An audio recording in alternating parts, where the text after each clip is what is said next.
কালীঘাট তৃণমূলের ২১শে জুলাই সমাবেশ নিয়ে কটাক্ষ করেছেন স্বাস্থ্যমন্ত্রী শারদদত্ত মুখোপাধ্যায়। তিনি বলছেন, মমতা বন্দ্যোপাধ্যায়ের বৈঠকখানায় ২১শে জুলাইয়ের জন্য পর্যাপ্ত। কালীঘাটের বৈঠকখানা হচ্ছে মমতা তৃণমূলের জন্য সাফিসিয়েন্ট, ওখানেও সিট খালি থাকবে। মমতা বন্দ্যোপাধ্যায়ের বৈঠকখানা ২১শে জুলাইয়ের জন্য পর্যাপ্ত জায়গা। আমরা গ্রিন সিগন্যাল দিয়ে দিয়েছি আমাদের সরকার। রাজ্যে পালা বদলের পর এবার ২১শে জুলাই, যে ২১শে জুলাইয়ের কর্মসূচি পালন করবে দুই তৃণমূল শিবির। ঋতব্রত তৃণমূল, তারা ২১শে জুলাই পালন করবে মেয়ো রোডে। আর আজকে সেই মেয়ো রোডে সভাস্থল পরিদর্শনে গিয়েছিল ঋতব্রত তৃণমূলের বিধায়করা।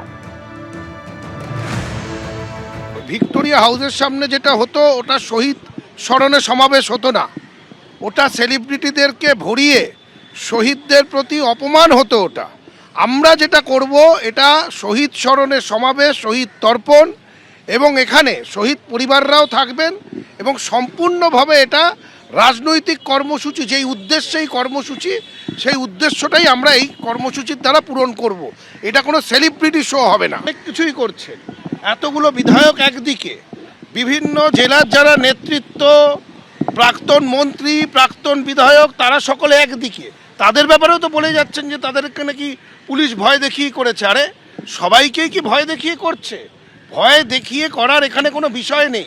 স্বতঃস্ফূর্তভাবে মানুষ আমাদের সাথে আছে, স্বতঃস্ফূর্ত সাড়া দিচ্ছে আমাদের। আপনারা দেখতে পারবেন যেইভাবে ২১শে জুলাই করার কথা, ২১শে জুলাই যেইভাবে হওয়া উচিত, ঠিক সেইভাবেই ২১শে জুলাইটি করা হবে। আমাদের এখানটায় জায়গাটাকে প্রথম বেছে নেওয়া হয়েছে।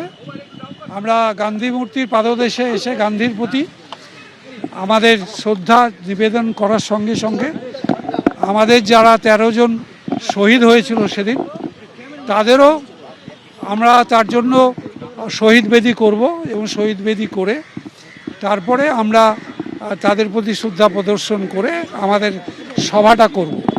তাদের ২০,০০০-এর মতন, আমরা বেশি হতে পারে, কারণ অলরেডি আজকে আমরা ৫০,০০০ কম ধরে নিচ্ছি। ৫০,০০০ কার্ড দিয়েছিলাম, সব শেষ হয়ে গেছে।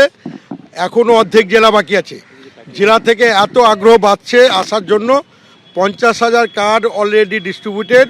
আবার আমরা এখনই ৫০,০০০ কার্ডে অর্ডার করলাম, যাতে রাত্রিবেলায় পাই, সকালবেলায় পার্শ্ববর্তী জেলাগুলোকে দিতে পারি। সেহেতু লোকের সংখ্যা কত হবে বোঝা যাচ্ছে না। ভিক্টোরিয়া হাউসের সামনে যেটা হতো ওটা শহীদ স্মরণে সমাবেশ হতো না, ওটা সেলিব্রিটিদেরকে ভরিয়ে শহীদদের প্রতি অপমান হতো। ওটা আমরা যেটা করব, এটা শহীদ স্মরণে সমাবেশ, শহীদ তর্পণ, এবং এখানে শহীদ পরিবাররাও থাকবেন এবং সম্পূর্ণভাবে এটা রাজনৈতিক কর্মসূচি। যেই উদ্দেশ্যে এই কর্মসূচি, সেই উদ্দেশ্যটাই আমরা এই কর্মসূচির দ্বারা পূরণ করব। এটা কোনো সেলিব্রিটি শো হবে না। ঋতব্রত তৃণমূল, তারা ২১শে জুলাইয়ের সমাবেশ করতে চলেছে মেয়ো রোডে। আজকে সভাস্থল পরিদর্শন করেন ঋতব্রত তৃণমূলের বিধায়করা। মেয়ো রোডে গান্ধী মূর্তির পাদদেশে তাদের এই কর্মসূচি পালন করবেন তারা। এবিপি আনন্দ, এগিয়ে থাকে, এগিয়ে রাখে।